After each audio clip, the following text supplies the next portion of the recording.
à Jérusalem avec la revue de presse de Daniel Haïk. Alors Daniel, nous allons ce matin commencer cette revue de presse par un titre qui émeut profondément la population israélienne.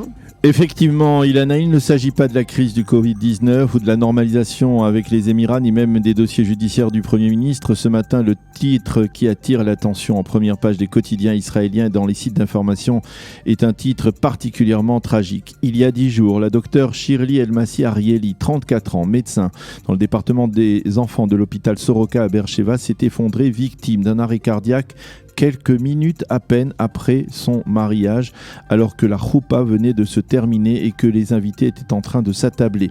Les secours sont arrivés sur place, ont tenté de la réanimer, parmi eux son mari, Ophir, lui-même médecin dans le même hôpital Soroka, Beersheva. Shirley a été conduite dans sa robe de mariée en soins intensifs dans l'hôpital où elle travaille.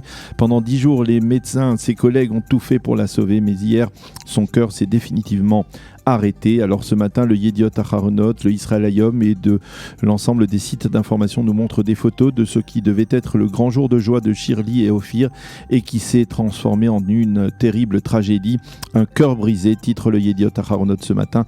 La médecin qui s'est effondrée lors de son mariage est décédée, titre le Israël Hayom en première page. Et il est bien entendu difficile de rester insensible face à un tel drame.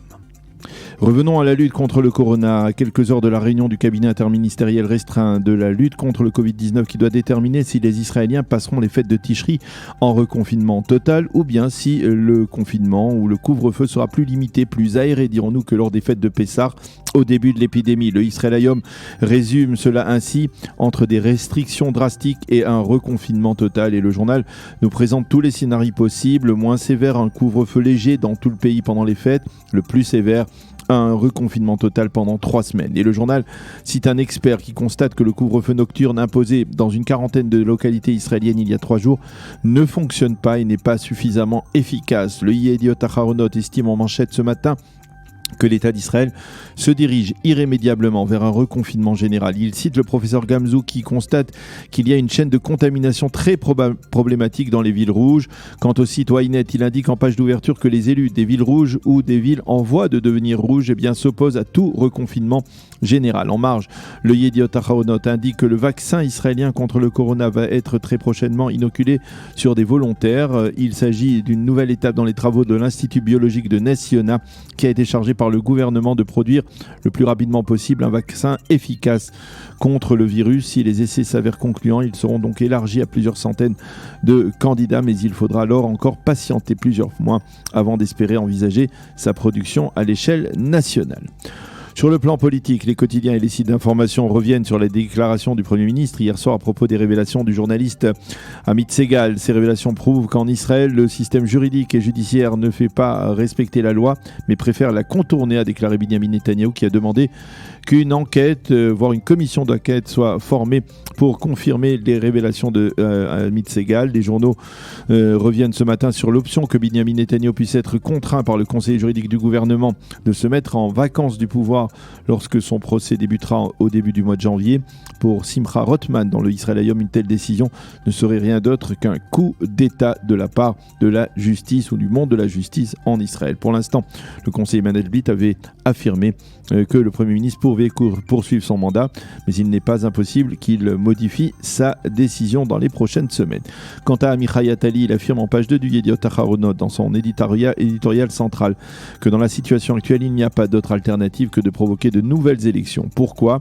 Eh bien, selon lui, parce que précisément en cette année difficile, le gouvernement a œuvré avant tout pour lui-même au lieu d'œuvrer pour l'ensemble de l'opinion publique en Israël.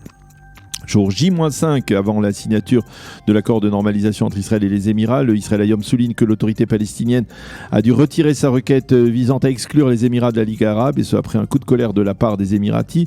Le numéro 2 de la police à Dubaï s'est montré très ferme. Nous n'avons pas besoin du feu vert d'Abou Mazen, a-t-il déclaré, pour normaliser nos relations avec Israël. Et le quotidien gratuit nous annonce que dans son édition du Shabbat demain matin, il nous détaillera les relations très proches que l'un des principaux conseillers de Binyamin Netanyahou, Yitzhak Molcho a entretenu pendant de nombreuses années avec un ministre émirati, une relation qui a servi de socle ou de tremplin aux pourparlers qui ont abouti le 13 août dernier à la conclusion de l'accord de normalisation. Et puis en marge de l'initiative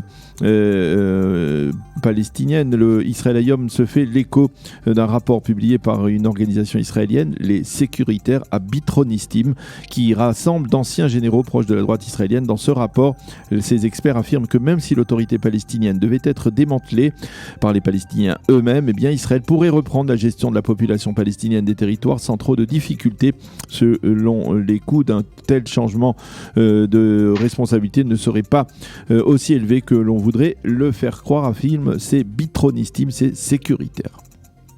Et puis Daniel, nous allons terminer cette revue de presse en consultant une véritable institution de la presse juive. Oui, effectivement, il s'agit du Jewish Chronicle, le journal juif le plus ancien et le plus célèbre au monde, qui est un journal britannique, vous le savez, qui révèle dans sa dernière édition que la propagande antisémite et anti-israélienne existe bel et bien au sein de la BBC.